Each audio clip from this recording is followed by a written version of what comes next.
Greetings and salutations, friends, and welcome to something completely different. Starship Troopers is really a rather excellent science fiction franchise that just does not get enough love.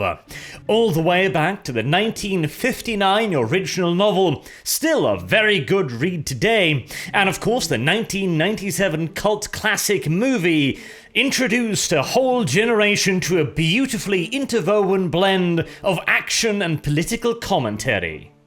Whilst, of course, it had next to nothing to do with the original book, it nevertheless managed to stand on its own as a damn cool movie. It never received any sequels, and I challenge you to tell me otherwise. Though, to be fair, the 2012 and 2017 CGI movies are actually not complete hot garbage. They certainly do not live up to the standard of the original novel or the first movie, but they are still worth a watch if you come across them. One or two entries every decade or so, however, does not exactly a popular franchise make. And so I figured I'd do my part to shine a little bit of a spotlight on this really quite awesome universe. And what better place to start than the heroes, the main characters of every iteration of Starship Troopers, the comic books, the movies, the TV series, and of course the novel, namely, the Mobile Infantry of the Terran Federation. In this video, we will be having a look at their weapons, their equipment, their training, and their intended purpose, though we will keep ourselves to the first Bug War and primarily the 1997 movie, so don't go expecting any power armor just yet.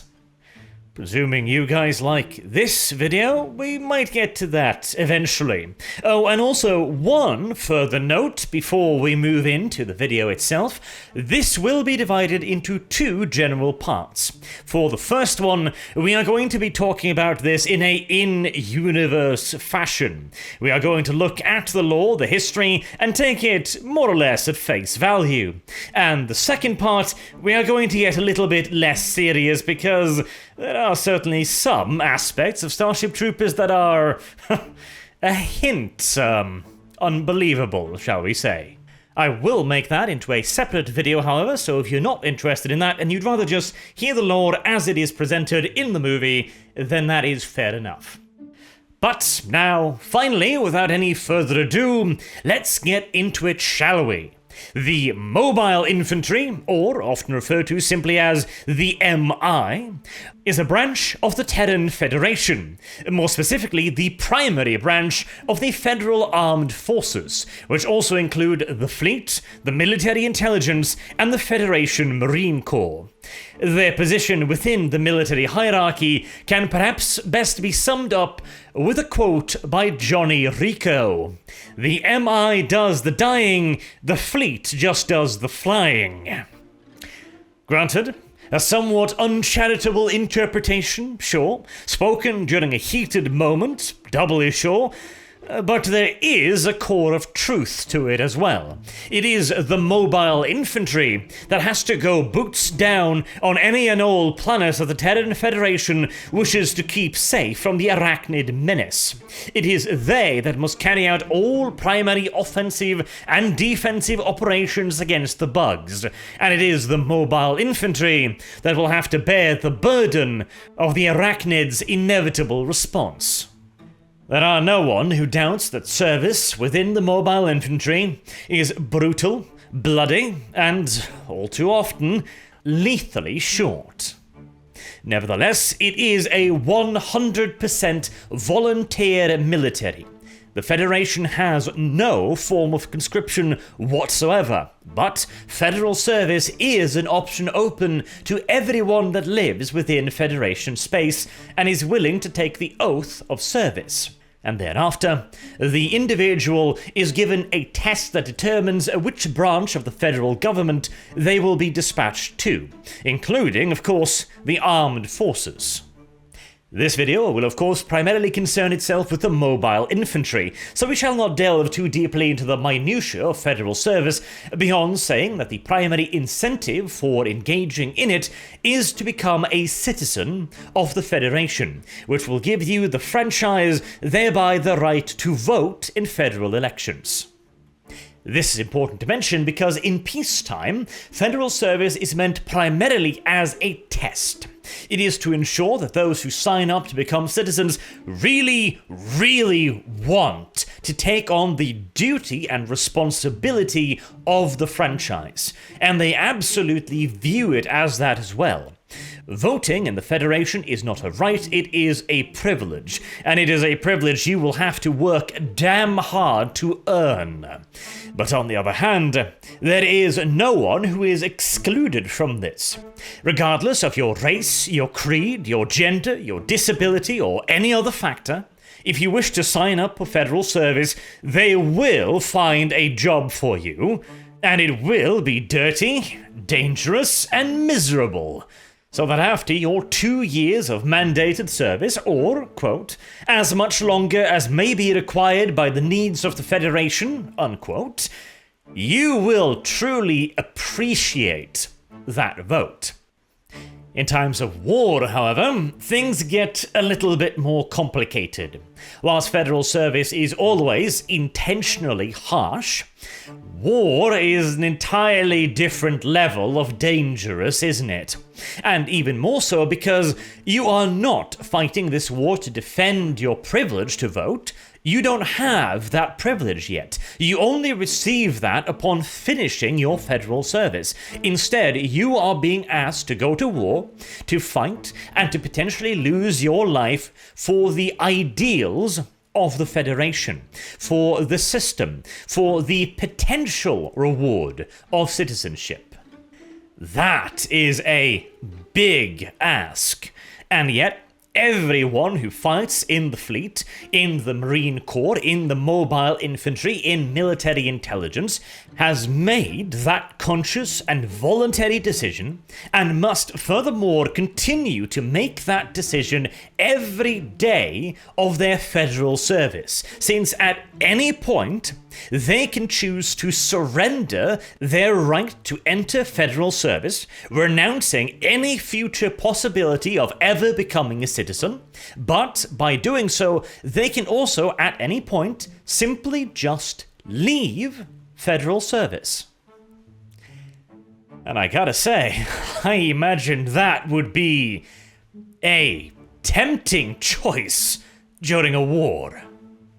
And whilst I am sure there are many that do take that easy way out, there are yet more who stay in. That is remarkable, and it shows you just how well motivated a fighting force the Federation military is. To make that conscious decision that despite the not only risk but likelihood of death, dismemberment, mutilation, etc., to then still choose to personally protect, to risk your life for a system that you cannot even influence yet, that is a remarkable thing, and would undoubtedly lead to a highly motivated fighting force with exceptional morale. And that is a damn good thing, because at the very least initially during the First Bug War, they were not blessed with overly visionary leadership.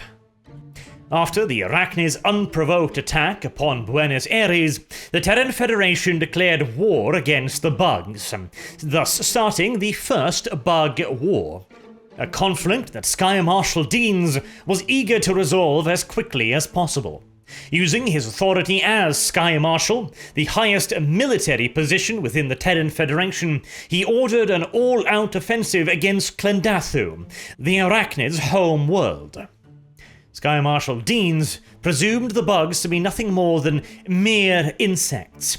In his words, the offensive against Clendathu was to ensure that human civilization, not insect, dominates this galaxy now and always. He assumed that the bugs were little more than unthinking, instinctual animals, unplanning, unstrategizing, and thusly striking at their home, destroying whatever queens or ruling class they might possess, would swiftly see the rest of their civilization wither and die bereft of its head. Unfortunately, the Sky Marshal's dismissive assessment of the enemy's defensive and offensive capabilities would lead to an unmitigated disaster. Clendathu saw the involvement of massive fleet elements. Transporting hundreds of thousands of mobile infantrymen, they were expected to land on the planet, quickly secure their landing zones, and then begin hunting down the mere insects across the planet's surface. The Sky Marshal intended for this to be an extermination, not a battle. It was not to be a fight, it was to be pest control. The Arachnids, however, had something very different in mind. The battle lasted nothing more than a few scant hours and was in reality over within 30 minutes. When Federal Armed Services Command ordered a general withdrawal, a full retreat of all troops on Clendathu. And within the first hour of action, 100,000 mobile infantry troopers were already dead. The swift decision to call a general retreat undoubtedly saved the expedition from complete and total annihilation, but it would take many hours before the fleet, itself suffering heavily from the bug's anti-orbital weaponry, could organize and facilitate a full-scale withdrawal. By the time the fleet had collected all of the mobile infantry divisions, over 500,000 Federation Armed Services personnel had become casualties. The Sky Marshal had expected a culling, and he had most certainly received one. 308,563 troopers were confirmed killed in action, with a further 205,103 missing, presumed dead. A culling it had most certainly been, and a ferocious one at that, but not to the intended target. As far as a rude awakening goes, this one has got to be all the way up there, alongside being tossed half awake into an ice bath, or awakening only to notice a wolverine nibbling none too gently and intently on your privates. The Terran Federation did, however, learn from this mistake, and despite the tragic circumstances, there are also things we can learn from this as well. First and foremost, it demonstrates to us that the upper levels of the Terran Federation's armed services, the command of the mobile infantry, was remarkably fluent. After this disaster, Sky Marshal Deans immediately took responsibility and stepped down from his position, handing it over to his successor, Tehat Meru, who summed up the Federation's new strategy against the Arachnids with one single sentence. To fight the bug, we must understand the bug.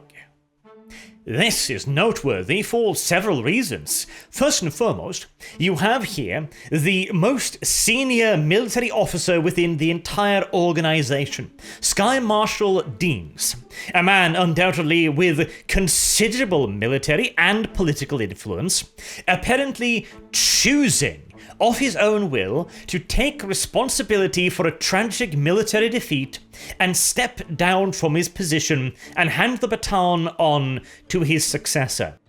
Bearing in mind, of course, that we may not know the full picture, but there does not appear to have been any external or internal pressure forcing him to do this. It genuinely does appear as if this man went, "I have made a mistake.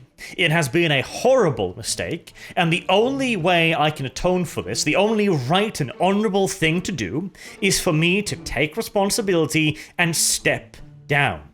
Bearing in mind also, again, this is undoubtedly a person with a great deal of influence. If he had wanted to desperately hold on to the position, he probably could have done so, and yet his resignation was announced immediately upon the announcement of the defeat at Clendathu. A military operation, by the way, that was also live streamed directly from the front. So his stepping down must have taken place within days at the absolute most, and possibly hours. How many top-level public sector officials can you think of right off the bat that have voluntarily and near immediately stepped down after they've fucked up? Doesn't happen too often, does it?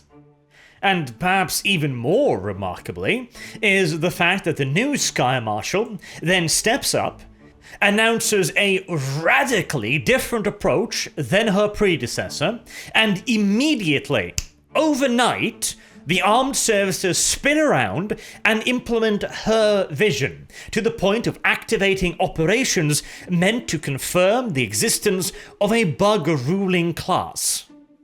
That is nothing short of exceptional efficiency.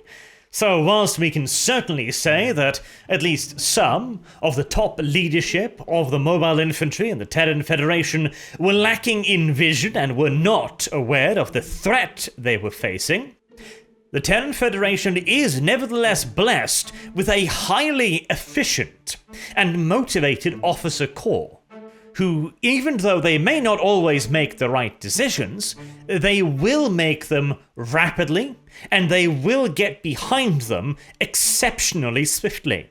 And pointedly as well, this is not the only example. Remember how I said that the retreat from Clendathu was ordered within 30 minutes? Think about that for a second.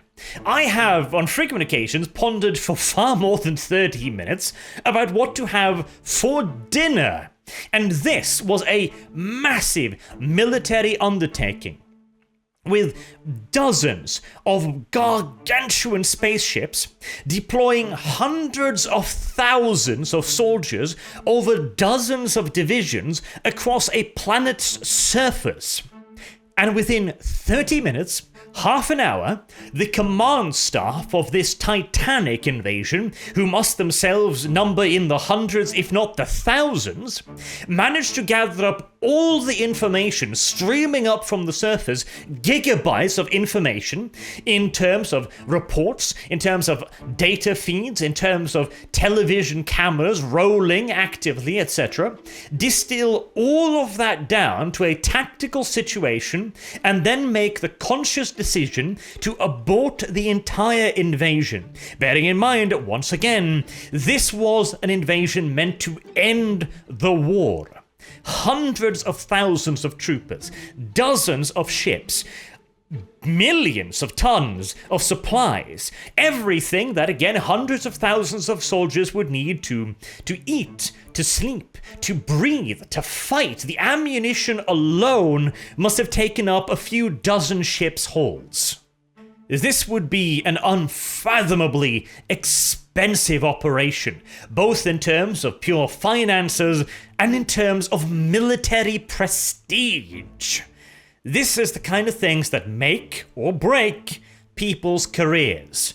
And nevertheless, these officers still managed to make the decision to call it all off within 30 minutes. I certainly do not envy, but I also certainly do admire the poor bastard who had to make that call. And so, based upon all available evidence, it does indeed seem as if the Federal Armed Services has a remarkably competent officer corps, who, in the case of Sky Marshal Deans, may simply just have not fully understood the situation that he found himself in. So, the officers do actually seem to be very competent, level-headed, and aware of the fact that there is a greater goal at stake, as we also see with military intelligence willingness to sacrifice even friends, potentially in high-risk missions, to gain intelligence vital to the war effort. And while some might, perhaps rightly so as well, call Karl called for making that decision, I would quote his own words as justification. "We are in it for the species, boys and girls. It's simple numbers, and they have more." If there is one constant that has remained throughout the entire history of warfare, it is that sacrifice is inevitable. And whichever side has the officer corps capable of recognizing that fact, and more importantly, recognizing which sacrifices are necessary and which are not, well, they tend to come out on the winning side. But enough about strategy. We've talked a lot about the command structure and the organization of the mobile infantry now. It is time we have looked at the star himself, the common MI trooper and his equipment, the weapons and armor with which he is expected to fight and defend himself against the bug menace. And we will start, quite naturally, with the mobile infantry trooper's offense, because there is no need to defend yourself against an enemy you have already killed, after all.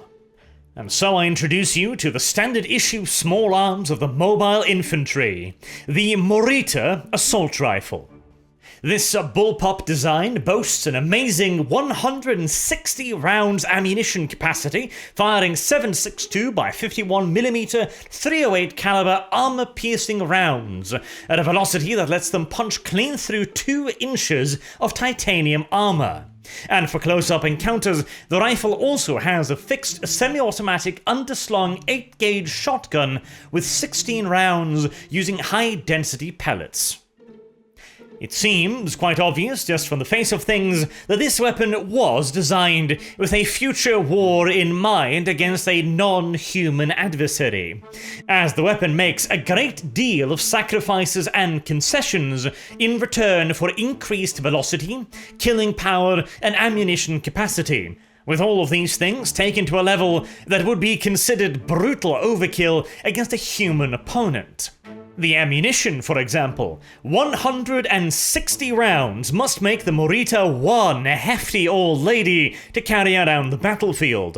And since you're also expected to carry spare magazines as well, that is a lot of weight to be carrying around. Then there are the bullets. The cartridge used by the Morita also has a significantly oversized round, and considering the long barrel, high muzzle velocity, and armor-piercing capabilities, this would once more be grotesque overkill against a soft, squishy human. With 2 inches of titanium plate penetration, the bullet would probably pass right through the first unfortunate bastard, and continue on through the next 7 sorry souls behind him again. Against the arachnids, however, that's an entirely different story. A warrior bug weighs in at 550 kilograms of armored, fast-moving, agile murder machine. You do not want to stop to reload every 30 rounds when facing down a horde of a few hundred of these things. You also don't want to skimp on the killing power. Throughout the movies, we see plenty of entry wounds in the arachnid warrior's carapace, but no exit wounds, suggesting that they actually have enough in the way of armor, or simply just enough in the way of mass, to actually stop that bullet. At that point, it isn't a question of grotesque overkill, it's a question of, is the Morita actually powerful enough? And suddenly, as well, the shotgun proves very, very useful.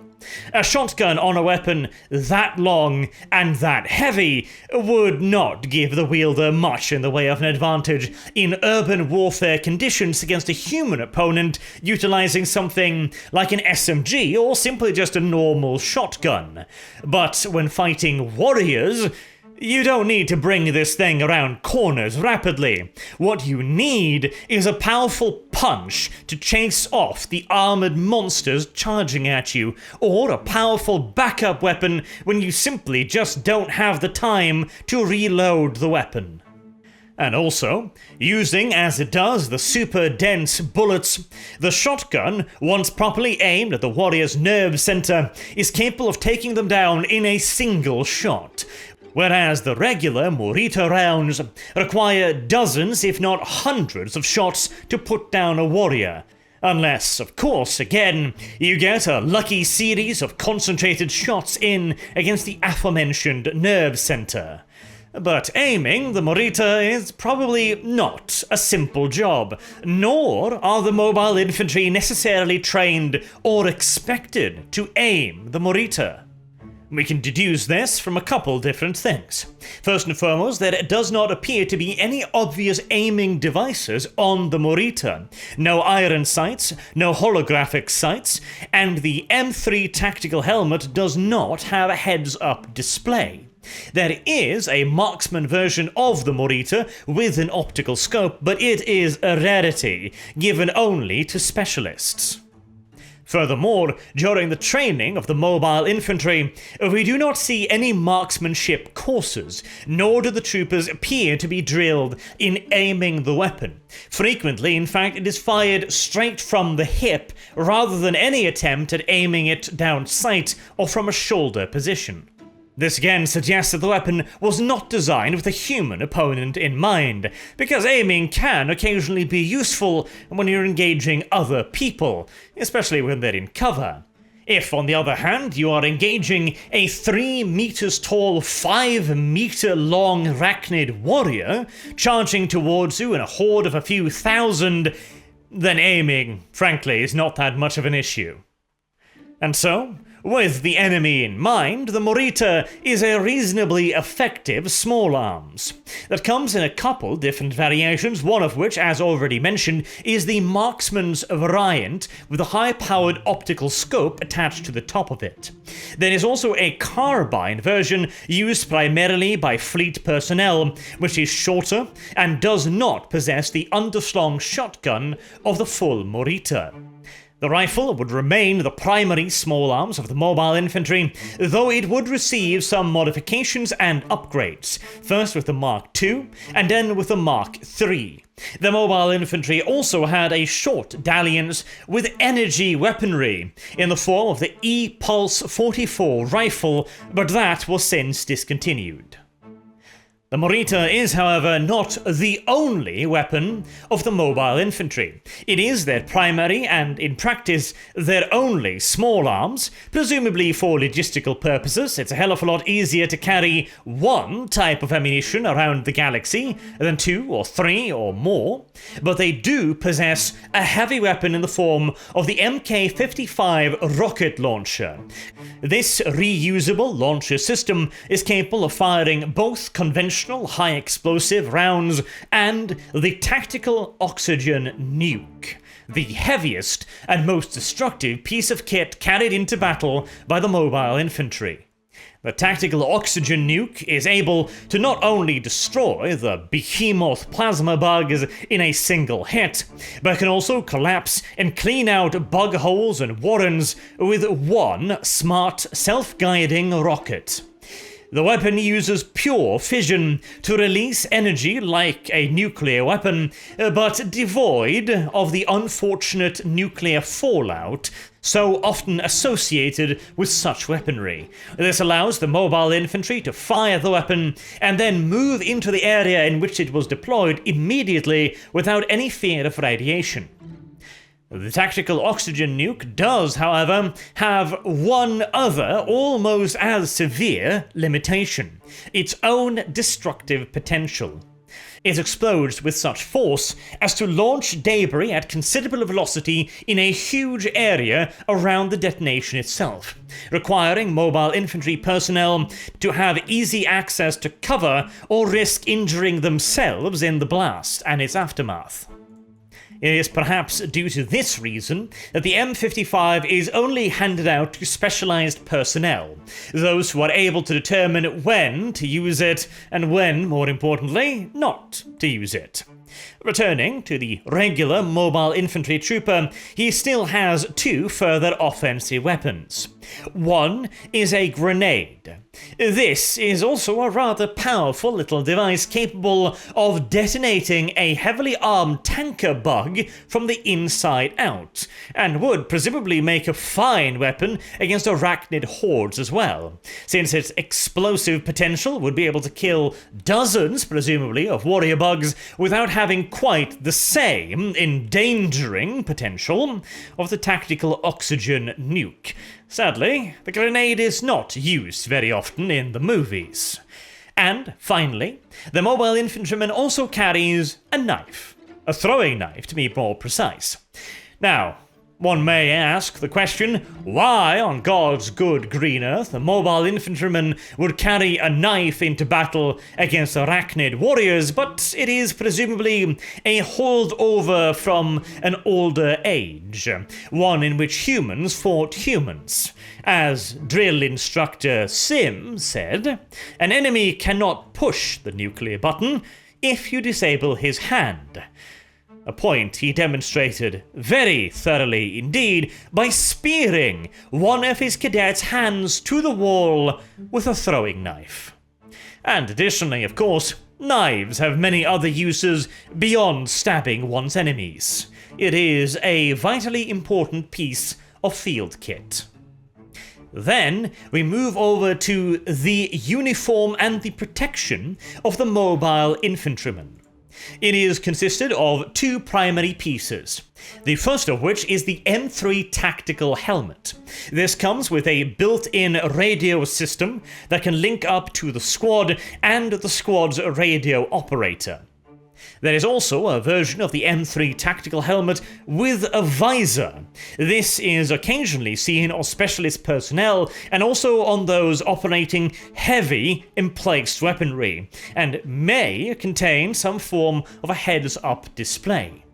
The second and larger piece of the armor is the Federation standard issue body armor. Produced from a flexible composite, it provides protection to the shoulders, the torso, the stomach, and the back region of the soldier. Sadly, the protection it offers is highly situational. It has been shown on multiple occasions to provide some level of protection against a warrior's mandibles, but it has also been seen to both be pierced and slashed apart with ease by the warrior's claws, and it seems to offer next to no protection against the Morita assault rifle's own rounds. Presumably, the armor is intended to protect primarily against fragmentation, either from hand grenades, from debris blown into the air by explosions, or potentially by debris fired into the air by the near miss of a bug plasma projectile or some form of artillery. Finally, the trooper is also equipped with a field kit and webbing, and going into battle he will be provided with 2 grenades and 2 spare magazines along with his throwing knife. There are also a few specialized troopers within the mobile infantry, which carry different loadouts. One of which, as mentioned, is the marksman, which carry the Morita assault rifle with a large optical scope. Another is the medic, which carries along with him the medical equipment to try and recover the battlefield wounded, and finally, the radio operator. His kit is similar to that of the regular mobile infantryman, but he also carries a radio backpack, capable of tapping into both local command net, search and rescue, and also capable of establishing connections with ships in orbit. And now that we've talked about the equipment, let's talk tactics, because the tactics of the mobile infantry also deviate quite significantly from those of our modern-day militaries. Ideas such as suppressive fire, for example, is utterly without merit when fighting against the arachnids. A warrior bug does not care if you are firing at it. It does not even care if you are hitting it. It is biologically incapable of feeling fear or pain, and as such, suppressive fire is not going to affect it in the slightest. Another key aspect of modern military thinking is that you do not want too many troops gathered in too small of an area. You want enough guns to cover all the necessary corners in, say, for example, a breaching action, or moving through an urban environment. But generally speaking, you do not want several squads ganged up in the same area to present a juicy target to a hand grenade, or a mortar round, or an artillery strike. Additionally, any man carrying an automatic rifle is capable of putting down more than enough lead to neutralize a dozen enemies if given the correct opportunity to do so and a nice clustered up target. When fighting the bugs, however, not only is the firepower of a single mobile infantryman probably going to be woefully inadequate to deal with even a warrior, not to mention a dozen or two, but the bugs do not possess a whole lot of area of effect weaponry. They don't have hand grenades, and they have very little in the way of artillery. Meanwhile, as mentioned, the mobile infantry require several guns to ensure that they can put down charging warriors quickly and effectively. You want to have fire teams of 5 men, all focusing their target on a single warrior, then walking that fire over onto the next target, and so on and so on. This is why you usually see the mobile infantry members walking around in large clustered groups, because doing so does not present much of a threat to them, but it will allow them to direct effective fire against the enemy. This kind of combat requires a considerable degree of bravery and a steady nerve as well. You are expected to stand there, in formation, static, firing against a monster charging at you. No easy task, and presumably the reason why the mobile infantry puts such a heavy emphasis on harsh training and close quarters drills with capture the flag competitions. Throughout the movie, we see a great deal of the sheer brutality of mobile infantry training. To a degree, this can be explained by the fact that medical technology has advanced significantly to the point where a broken arm with the bone sticking out is no more than a minor inconvenience that will allow you to resume your duties and stand in the chow line with everybody else an hour later. Though, on occasions, there are also more permanent mishaps, on the assault course, for example. And we also, shortly thereafter, see an example of the physical punishment meted out during errors in mobile infantry training, with Johnny Rico receiving 10 lashes in public, surrounded by all the other trainees at the camp. Both a physical and mental punishment. The training regime undergone by the mobile infantry in the novel as well was, no dance on roses, to put it mildly. Let's just put it this way, if I was ever going to undergo federal service, I'd hope and pray for a desk job. In final conclusion then, now that you know about the strategies, the tactics, and the equipment of the mobile infantry, I think we can conclude that they appear to be a well-led, exceptionally motivated force, and armed and armored as the conflict requires. And having undergone, frankly, hellish training, are certainly well prepared to face the horrors of bug war. With that, I will be wrapping up this, the first video of Starship Troopers lore.